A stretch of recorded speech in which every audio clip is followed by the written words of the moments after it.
লক্ষ লক্ষ হাজার কোটি টাকা দেশের থেকে বিদেশে পাচার করেছে, সেই টাকা আগে ফেরত দেন, তারপরে ইলেকশনে আপনারা অংশগ্রহণ করবেন। এমন একটি দ্রব্য নাই হু করে তার দাম বাড়ছে না, কিন্তু মানুষের আয় রোজগার আস্তে আস্তে কমে যাচ্ছে। ধান্দাবাজদেরকে ঠেকাতে হলে একটি গ্রহণযোগ্য স্বচ্ছ স্বাভাবিক নির্বাচন দরকার। যখন শেখ হাসিনার সরকারের পতন হয়েছিল তখন পার্শ্ববর্তী দেশ এবং বিভিন্ন মহল বাংলাদেশের সংখ্যালঘুরা বিপন্ন এই ধোঁয়া তুলে বিশ্ব মিডিয়াতে তারা নানান ধরনের অপপ্রচার করেছে, একেবারে লাগাতার ভাবে বছর ঠিক কাল ধরে। কিন্তু এখন তারা সেটা করছে না। সারা বিশ্ব জানে বাংলার মানুষ হিন্দু, বৌদ্ধ, খ্রিস্টান, মুসলমান সবাই একই সঙ্গে হাজার বছরের সংস্কৃতি ধারণ করে এবং মিলেমিশে বসবাস করে।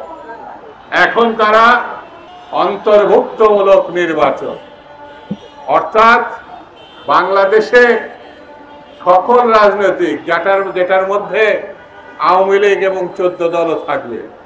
বন্ধুরা, আমরা বলি সকলের রাজনৈতিক অধিকার আমরা অস্বীকার করি, কিন্তু যারা গণহত্যা করেছে, যারা বাংলাদেশের ছেলে মেয়েদের ছোট ছোট শিশুদেরকে হত্যা করেছেন, শত শত না হাজারে হাজারে আপনার 16 বছর ধরে গুম করেছে, তারা যারা অপহরণ করেছে, এমন কোন পরিবার নেই বাংলাদেশে যেই পরিবারে শেখ হাসিনা কর্তৃক কেউ না কেউ মামলার অধিকারী হয় নাই, কেউ না কেউ নির্যাতিত হয় নাই।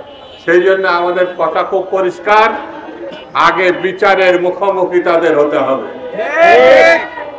মানব সন্তান সৃষ্টিকর্তার শ্রেষ্ঠ সন্তান, সেই সন্তানকে যারা হত্যা করেছে, নির্যাতন করেছে, তাদের আগে বিচার হতে হবে যারা এই গণহত্যার সঙ্গে যুক্ত।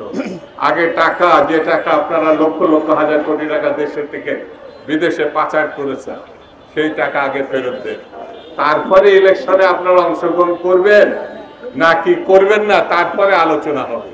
সেই জন্য আমরা মনে করি বন্ধুরা, এই দেশ গণমানুষের দেশ, এই দেশ গরিব মানুষের দেশ, এই দেশ কৃষক শ্রমিকের দেশ। আগে তাদের সমস্যার সমাধান। এমন একটি দ্রব্য নাই হু করে তার দাম বাড়ছে না, কিন্তু মানুষের আয় রোজগার আস্তে আস্তে কমে যাচ্ছে। চাকরি বাকরি নেই বললেই চলে। যুবক যুবতী, শিক্ষিত অশিক্ষিত, সরকারকে আহ্বান করব কাজের সংস্থান করুন, না হলে এই দেশটাকে ভালোভাবে ঠিকমতো চালানো কঠিন হবে। আরেকটি কথা বলে আমরা জানি, আমি শেষ করব, সেটি হচ্ছে ষড়যন্ত্র চতুর্দিকে, অদৃশ্য শক্তির সঙ্গে ধান্দাবাজরাও আছে।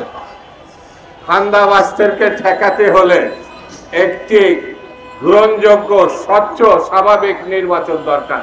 সরকার বলেছে ফেব্রুয়ারি মাসের প্রথমার্ধে এই নির্বাচনে দেশপ্রেমিক দলকে নির্বাচিত করতে হবে।